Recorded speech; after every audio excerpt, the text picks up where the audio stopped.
Friends, আজ আমরা একটি টেবিল ফ্যান তৈরি করব। এটি হচ্ছে একটি টেবিল ফ্যান যা 220 ভোল্ট এসি পাওয়ার সাপ্লাই চলে।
এটি হচ্ছে মোটরের রোটর অংশ।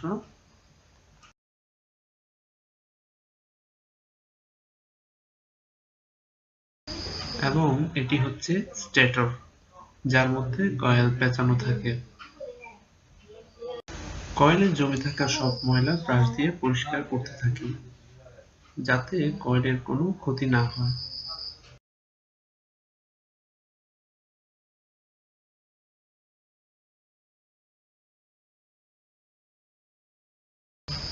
মোটরের কয়েলের ত্রুটি চিহ্নিত করার জন্য তার বাঁধাইটি আমরা প্লেট দিয়ে কেটে নিই।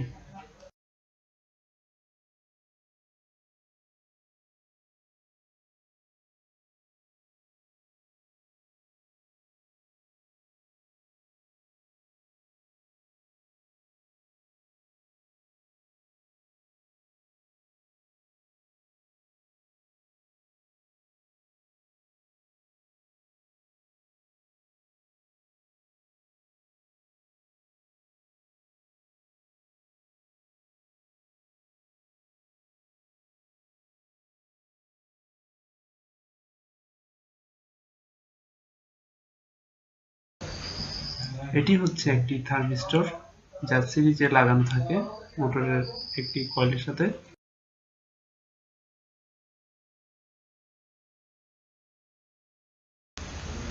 এখন আমরা কয়েলের সবকটি তার ভালোভাবে পর্যবেক্ষণ করি, যাতে করে আমরা সিরিজ টেস্টিং ল্যাম্পের সাহায্যে খুব সহজেই পরীক্ষা করে ত্রুটি শনাক্ত করতে পারি। সাধারণত দুটি কয়েল থাকে, একটি হাই ভোল্টেজ কয়েল এবং একটি লো ভোল্টেজ কয়েল।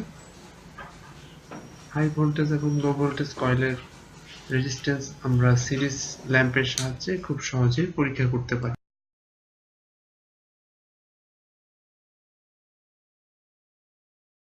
এখানে আমরা দেখতে পাচ্ছি হাই ভোল্টেজ কয়েলে ল্যাম্পটি জ্বলছে, অর্থাৎ কন্টিনিউটি আছে।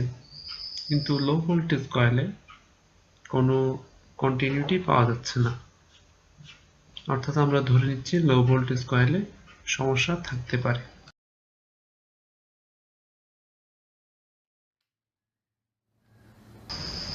এরই ফাঁকে সিরিজ টেস্টিং ল্যাব দিয়ে ক্যাপাসিটর টেস্ট দেখে নিই। সাধারণত আমরা ক্যাপাসিটর দুই মাথায় তার লাগাই এবং দুই মাথাকে শর্ট করে দিই। একটি শব্দ পাওয়া যায়, এর মাধ্যমে বোঝা যায় ক্যাপাসিটরটি ওকে। আমরা এখানে যে থার্মিস্টরটি দেখতে পাচ্ছি সেটি কোনো রেজিস্টার দিচ্ছে না।